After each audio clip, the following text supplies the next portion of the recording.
it certainly seems like this is actually a very good deal. But this deal almost didn't happen. So if you read the book or see the movie, I'm told, I haven't seen the movie, but I'm told that the movie actually describes how Dennis Slayman had to push for this when Genentech cut funding because they didn't think this was particularly promising. And a very important cancer doctor at Memorial Sloan Kettering, Dr. Larry Norton, who did the phase 2 clinical trials, he actually flew out to California on his own expense to convince the folks at Genentech not to drop this drug and to proceed with it. If it weren't for him, as well as many other people, including Dennis Slayman and Ron Perlman, the philanthropist and chairman of Revlon, this would not have happened. So it's an incredible drug, but it was by no means a smooth process that got us from the preclinical period to this incredible approval. And that's the challenge that I want to focus on. Is there a better way to smooth the path? And part of that is financing.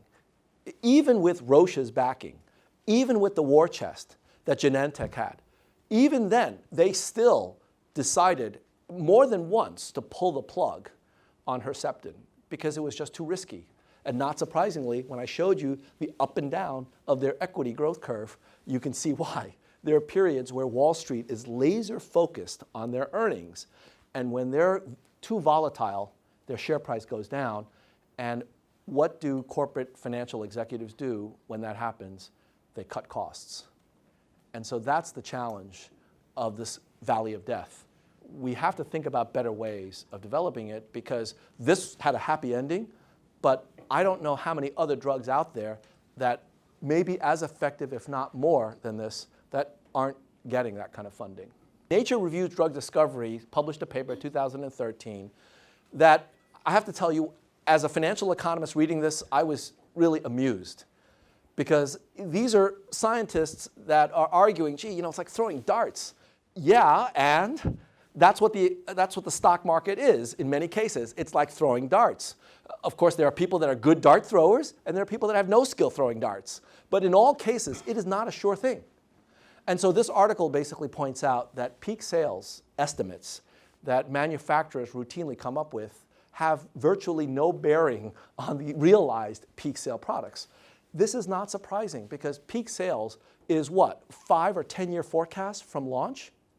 I'd like to see you forecast anything 5 or 10 years from now, including yourself. Tell me, 10 years from now, will you like macaroni and cheese? I don't think you can forecast that. I certainly can't. You know, I hated it when I was younger, but you know, once my kids started eating it, this stuff tastes pretty good. So these kinds of difficulties in forecasting does not mean that there aren't investors out there willing to take the risk, but it does mean that you've got to find the right investors.